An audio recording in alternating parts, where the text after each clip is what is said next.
Hi all, welcome back to the session. So as you can see here, the topic is verb and its classification, VERB. So what exactly is a verb? I don't think I need to explain it because everyone is familiar with verb. A verb is an action word. Any word that shows an action like sing, break, construct, all these words are action words and these are verbs. A verb that shows an action, an event, a state, a condition, an experience is actually a verb. A verb is a parts of speech. Like we have different parts of speech like noun, pronoun, adverb, adjective, conjunction, interjection, preposition. So same verb is also one of them, one of the parts of speech. What is the work or the purpose or function of verb? It says what the subject is doing. If I say she sings a song, singing is an action. So singing says what the person is doing, what the individual is doing. So that's the function or the purpose of a verb.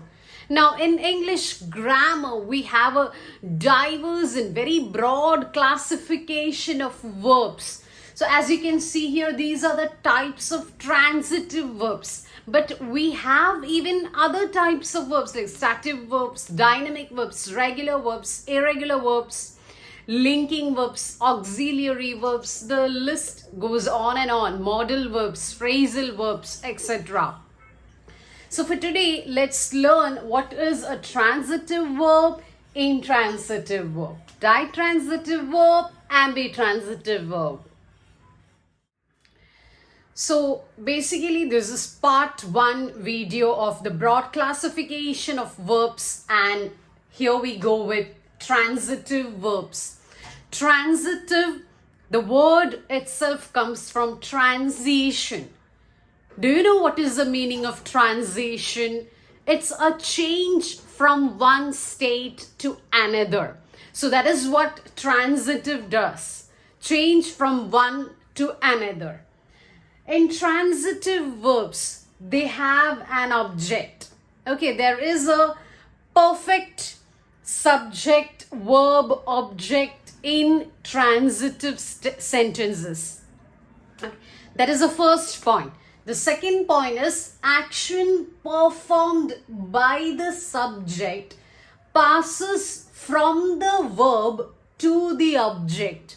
As you can see here, I bought the letter. Bought is the verb. Bought is the verb.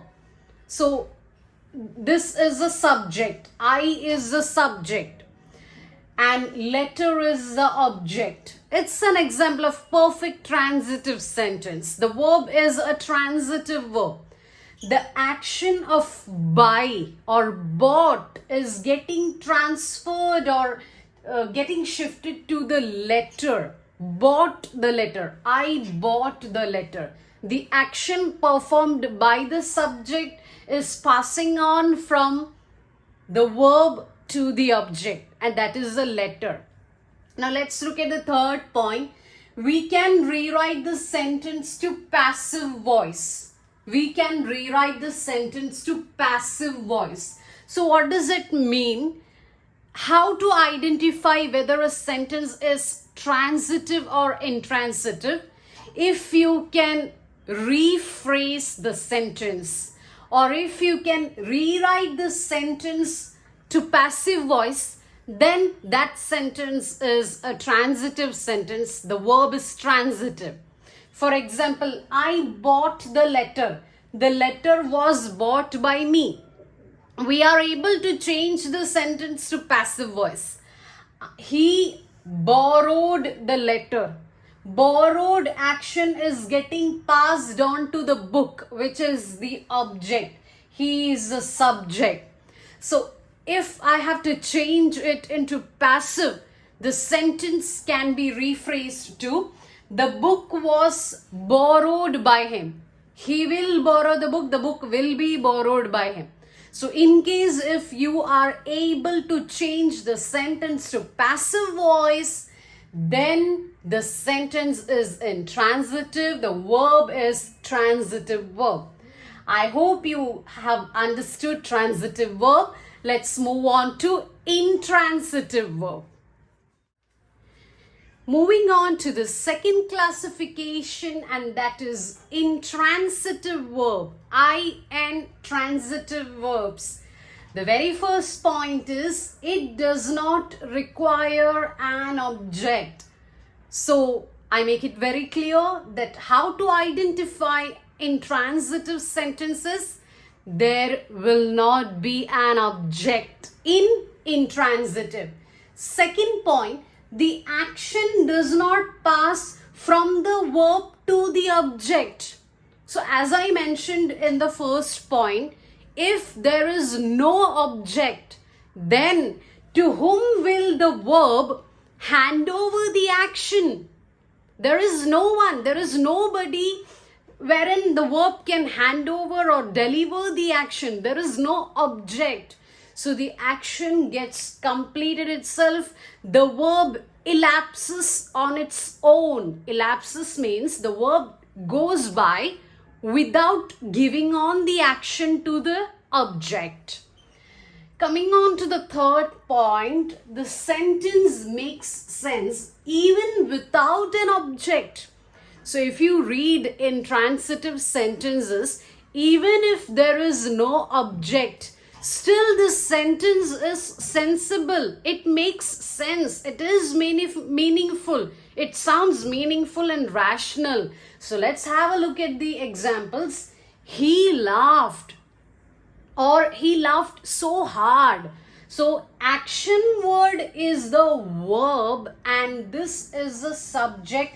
But as you can see here, object is missing. Still the sentence is meaningful. He laughed so hard.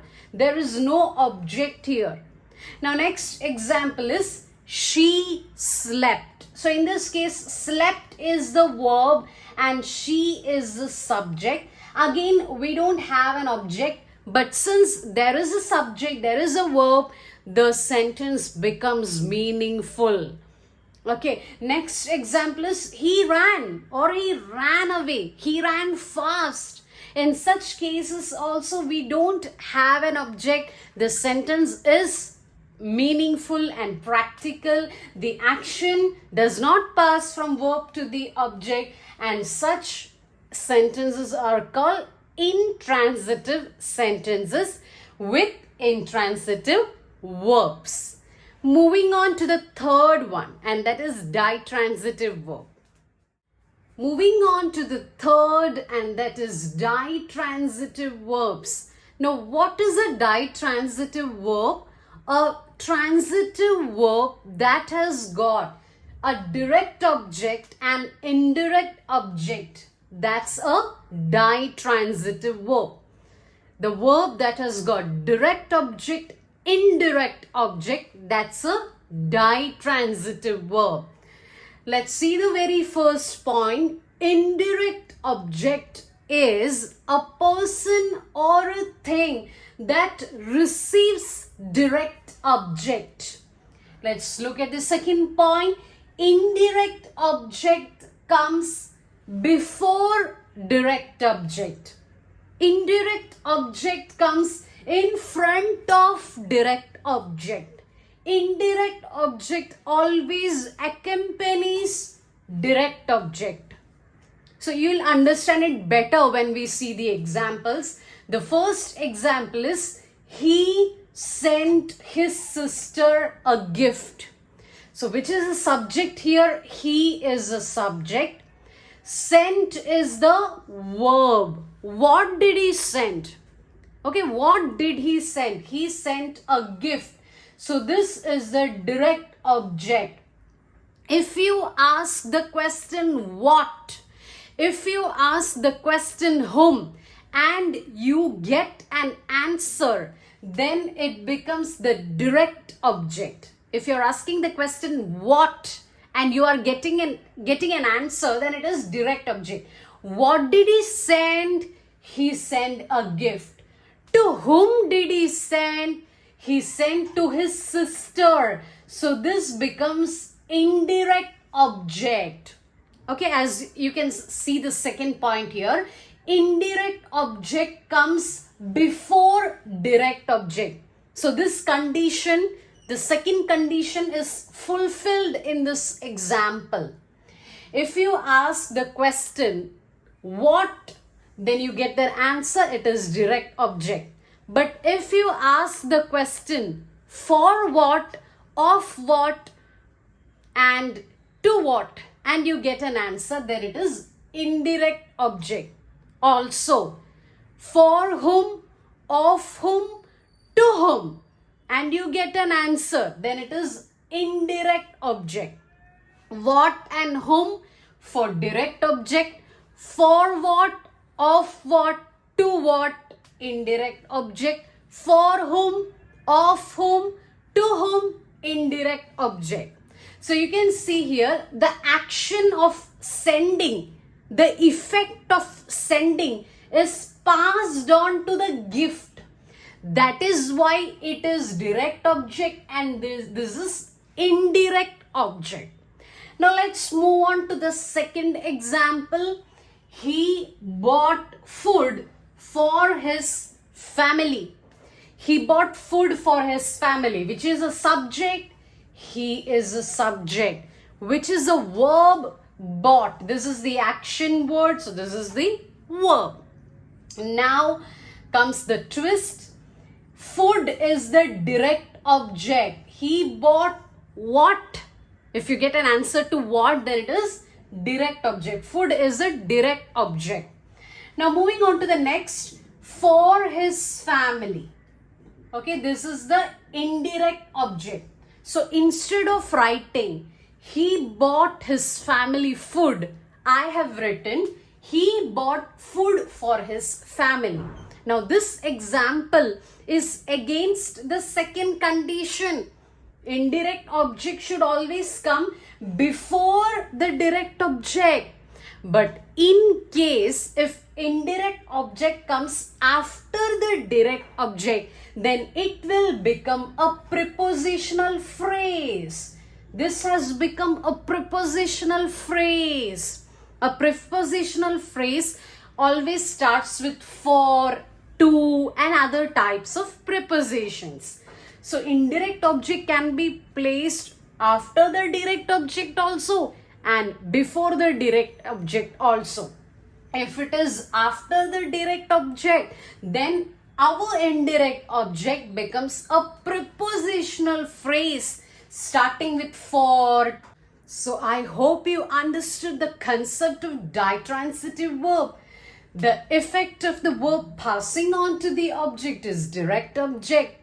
The person or the thing that receives the direct object is indirect object, and both of them combine to make ditransitive verb. Let's move on to the fourth one, and that is ambitransitive verb.